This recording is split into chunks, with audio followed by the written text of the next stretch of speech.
20 साल का रमेश महेश्वरी पिछले 6 दिनों से गायब है। पुलिस उसे ढूंढ रही थी और वो कुछ टाइम बाद पुलिस को मिल जाता है, लेकिन टुकड़ों में।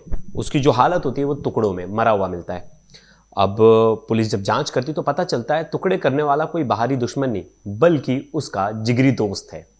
और जो वजह उसने बताई उसके जिगरी दोस्त ने वो भी हैरान करने वाली थी। एक लड़की की वजह से सालों पुरानी दोस्ती का ये अंत हुआ। अपने दोस्त को टुकड़ों में करके फेंक दिया और कहीं गाड़ दिया। लेकिन ये मामला खुला कैसे? इतनी शातिराना तरीके से इसने पूरी प्लानिंग की थी कि पुलिस को उसके दोस्त पर शक ही ना हो और उस तक पुलिस पहुंच भी ना पाए। पुलिस को गुमराह करने की इसने बहुत कोशिश की, लेकिन आखिर में पुलिस ने उसे पकड़ लिया और पता लगाया कि मर्डर मिस्ट्री के पीछे वजह क्या है। तो जानेंगे इस वीडियो में कि कैसे एक दोस्त अपने दोस्त का जानी दुश्मन बना एक लड़की के लिए। नमस्कार, मेरा नाम है प्रेश पांडे और आप देख रहे हो क्राइम तक। गुजरात के कच्छ में रमेश अपने परिवार के साथ रह रहा था। रमेश ने अपनी ग्रेजुएशन खत्म करने के बाद पार्ट टाइम जॉब कर रहा था और रमेश के आसपास उसके काफ़ी दोस्त थे, फ्रेंड्स थे और उनके साथ वो क्रिकेट भी खेलता था। रमेश वैसे मूलतः रहने वाले गुजरात में गांधीनगर से थे, लेकिन कुछ टाइम बाद वो कच्छ में ट्रांसफ़र हो गए। कच्छ में ये गांव है नखराना और वहीं वो रह रहे थे। अचानक जो रमेश है वो गायब हो जाता है और 6 दिन से गायब था। उसके घर वाले पुलिस में कंप्लेंट दर्ज कराते हैं। पुलिस उसे ढूंढने की कोशिश करती है, लेकिन उसके बारे में कोई अता पता नहीं चलता। पुलिस उसे ढूंढ रही है, लेकिन कोई इन्फॉर्मेशन भी नहीं मिल रही। इस बीच पुलिस उसके हर दोस्त से मुलाकात करती है, एक दोस्त से पूछताछ करती है कि रमेश तो 20 साल उसकी उम्र थी, उसकी किसी से दुश्मनी नहीं थी, तो कोई उसकी हत्या या कोई उसे गायब क्यों करेगा? क्योंकि पुलिस मान के चल रही थी अगर कोई किडनैप किया होगा तो फिरौती के लिए फ़ोन करेगा, किसी ने मर्डर किया है तो कुछ ना कुछ सबूत तो मिल ही जाएंगे। लेकिन कोई भी इन्फॉर्मेशन रमेश के बारे में थी क्योंकि रमेश का कोई दुश्मन नहीं था। इस बीच पुलिस जब बहुत लोगों से पूछताछ करी थी तो पता चला कि रमेश के 2 बेस्ट फ्रेंड थे। एक तो उसके कॉलेज का बेस्ट फ्रेंड था और दूसरा जो था वो नाम आया किशोर का। किशोर इसका बहुत जिगरी दोस्त था और किशोर के साथ ही उसका उठना बैठना था। तो पुलिस जब किशोर के पास जाती है तो किशोर जो है वो पहले तो पुलिस को बताता है कि उसकी लास्ट टाइम बात हुई थी रमेश से, लेकिन उसके बाद उसका कोई मेल जोल नहीं रहा और रमेश अपना फ़ोन जो है उसके यहाँ छोड़कर चला गया था। ये फ़ोन उसका मिला और वो फ़ोन को पुलिस के हवाले कर देता और पुलिस को यहाँ वहाँ की बातें बहका देता है कि शायद उसका कॉलेज टाइम में एक लड़के से लफड़ा था, इस वजह से शायद उसने इसे मार दिया हो या उसने उसे भगा दिया हो।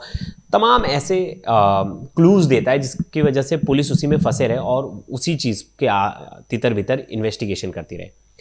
अब किशोर की ये प्लानिंग कहीं ना कहीं सक्सेस भी हो जाती है क्योंकि पुलिस उसको आसपास और इन सब चीज़ों में उलझी रहती है और रमेश को ढूंढ नहीं पाती।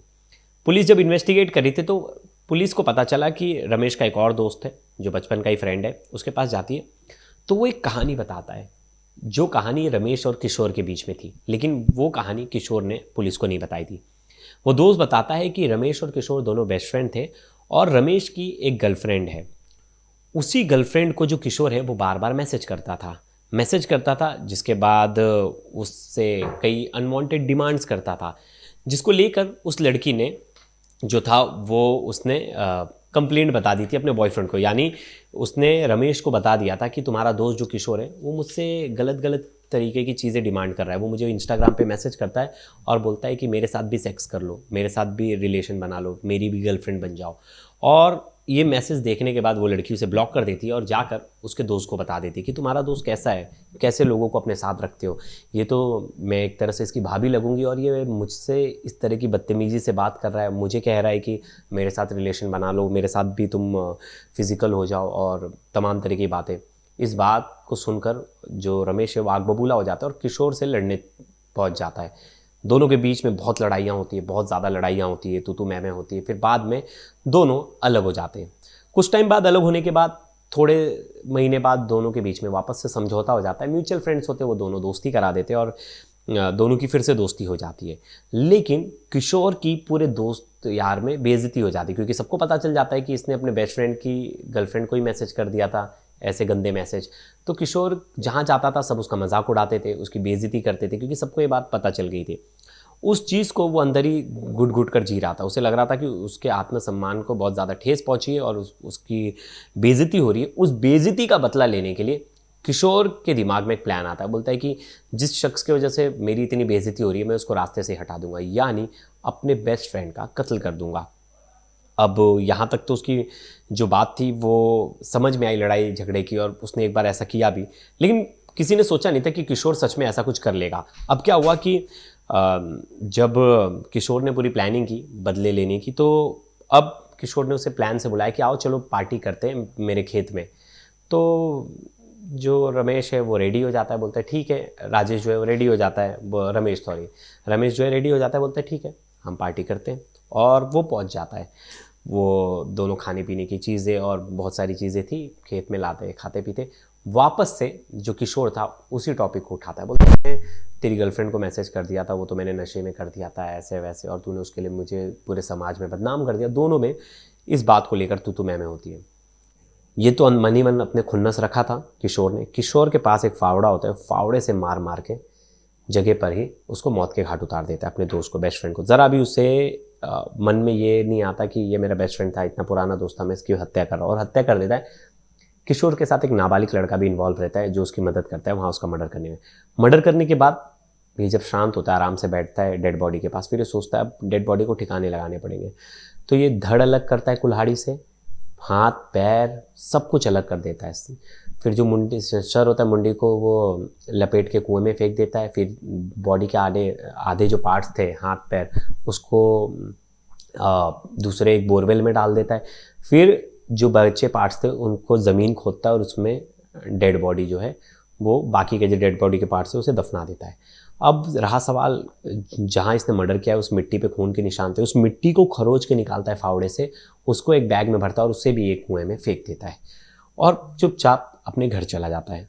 जब रमेश घर नहीं पहुंचता तो उसके घर वाले पुलिस में कंप्लेंट करते, पुलिस जांच करती, तो पुलिस इस दोस्त तक पहुंचती है।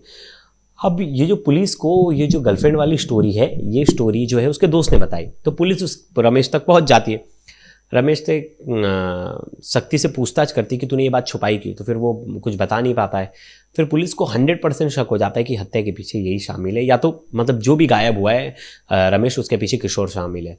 किशोर से पूछताछ करती कड़ाई से, तो पुलिस अपने तरीके से पूछताछ करती है, तो फिर किशोर जो है टूट जाता है और वो बता देता है कि हाँ मैंने ही मर्डर किया था, इसने मेरी इंसल्ट की थी जिसकी वजह से मैं बहुत ज़्यादा टेंशन में था और मैं ये चीज़ सह नहीं पा रहा था, मैं अंदर ही अंदर घुट रहा था, जिसके बाद मैंने इसकी हत्या कर दी। और हाँ, मैंने उस लड़की को मैसेज भी किया था, उसकी गर्लफ्रेंड को, और उसकी गर्लफ्रेंड को मैं भी प्यार करता था, हाँ, लेकिन मैं उसको ये बात बोल नहीं पाया। उससे पहले इसने उसे प्रपोज कर दिया और वो दोनों गर्लफ्रेंड बॉयफ्रेंड बन गए, जिसके बाद से ही मैं बहुत ज़्यादा टेंशन में रहने लगा था। और फिर मैंने एक दिन उसे मैसेज कर दिया, जिसके बाद हमारी लड़ाई हो गई और लड़ाई का बदला लेने के लिए मैंने इसकी हत्या कर दी। ये पुलिस को बहका भी रहा था। पहले पुलिस को बोलता है कि इसका मोबाइल फ़ोन मेरे पास है क्योंकि वो छोड़ के चला गया था गाड़ी में, और वो कहाँ गया फिर मुझे पता नहीं। और वो बोल रहा था कि कई ऐसे लड़कों के नाम बताए जिससे छोटी मोटी लड़ाई हुई हो या कुछ ऐसा हुआ हो कि पुलिस उसी में फंसी रहे, इन्वेस्टिगेशन में पुलिस का इस पर ध्यान ना जाए। और बड़ी बारीकी से इसने पूरे सबूत मिटा दिए थे, इसने सब कुछ मिटा दिया था। लेकिन पुलिस ने जब इसे पकड़ लिया, इसने पुलिस के सामने अपना जुर्म कबूल कर लिया, तो पुलिस इसको लेकर गई उन जगहों पर और उसने बताया कि यहाँ मैंने सर फेंका है, उसका धड़ फेंका है, यहाँ मैंने जो मिट्टी थी वो फेंका है, यहाँ जो मैंने कुल्हाड़ी से मारा है वो इस कुएं में फेंका है। सब उसने पुलिस को बता दिया। और जिसके बाद पुलिस ने वो पूरे जो सामान थे उसे इकट्ठा कर लिया, जो डेड बॉडी के पार्ट्स थे उसे इकट्ठा करके पोस्टमार्टम के लिए भेज दिया और बाकी चीज़ें फॉरेंसिक के लिए भेज दी। और बाकायदा जो सबूत थे उसे भी कोर्ट में प्रोड्यूस करने के लिए डाल दिया गया। इसको रिमांड पर भेज दिया गया 7 दिन की। और आने वाले समय में देखना होगा कि और क्या कुछ निकल कर आता है। क्या प्लानिंग 1 दिन की थी और वो नाबालिग लड़के को का क्या रोल है कि उसे प्लानिंग में कैसे शामिल किया। लेकिन देखिए ना, 2 दोस्त हैं और कॉलेज टाइम में ऐसा बहुत बार होता है कि एक लड़की को क्या पता दोनों दोस्त चाहते हैं, या तो एक लड़के को दोनों दोस्त चाहती हैं, दोनों लड़कियां। तो ऐसे में होता है कि एक दोस्त कोई ना कोई तो कॉम्प्रोमाइज़ कर लेता है, चल ठीक है यार वो तुझे पसंद करता है तो तू आगे चले जा, तू उसे प्रपोज कर दे। बहुत बार ऐसा होता है 3 दोस्तों का ग्रुप है तो एक लड़की 2 लोगों का ग्रुप बन जाता है, पता चला तीसरा लड़का भी उसको प्यार करता है, लव ट्रायंगल होता है। लेकिन अगर वो उसके साथ खुश है, अगर वो उससे पसंद करती है, तो एक दोस्त का हमेशा फ़र्ज़ होता है कि वो बैकआउट कर दे, वो पीछे हट जाए और वो उसे अपने दोस्त को भाभी की नज़र से या जो भी कह लें एक अच्छा दोस्त समझ कर ही उसे आगे ट्रीट करे, ना कि प्यार में पागल हो जाए ऐसा और इस तरह की हरकत करे। क्योंकि ऐसा नहीं हो सकता कि आप जिससे प्यार कर रहे हो, वन साइड लव है, सामने वाला भी आपसे प्यार करे और आप उससे इस तरह की बदतमीज़ी करो। किशोर का जो रमेश का लड़ना भी इसके साथ, किशोर के साथ सही था, क्योंकि उसकी गर्लफ्रेंड को, अगर कोई भी किसी गर्लफ्रेंड को इस तरह का मैसेज करेगा तो लड़ेगा। और कितना अच्छा भी दोस्त हो, मुझे लगता है समझौता नहीं करना चाहिए था। जब पहली बार लड़ाई हो गई, जब जो तुम्हारा बेस्ट फ्रेंड है, अगर तुम्हारी पत्नी को, तुम्हारी गर्लफ्रेंड को इस तरह का मैसेज कर सकता है, तो उसका हक ही नहीं बनता कि वो आपसे दोस्ती रखे। आपको उससे पूरी तरह से कट ऑफ कर देना चाहिए। और मैं तो साफ साफ कहूँगा, अगर जो लोग ये वीडियो देख रहे हैं, क्राइम साइकोलॉजी आप एक बार समझिए। कोई अगर उस बात का गिल्ट है, अगर वो शर्मिंदा हो सकता है आपके बात सामने आके बार बार, तो वैसे लोगों से आप दूरी हटा लो, क्योंकि वो शर्मिंदगी कहीं ना कहीं उसके गुस्से का कारण बनेगी और बाद में जाके वो चीज़ें क्राइम में तब्दील होगी। अगर कोई आपके फैमिली के साथ आपकी पत्नी को, आपकी गर्लफ्रेंड को इस तरह का मैसेज करता है और सोचता है वापस से ये हरकत करने के बाद भी आपसे दोस्ती रखे, तो ऐसे लोगों से दूरी बनाए रखें और ऐसे लोगों को पूरी तरह से कट ऑफ कर दें।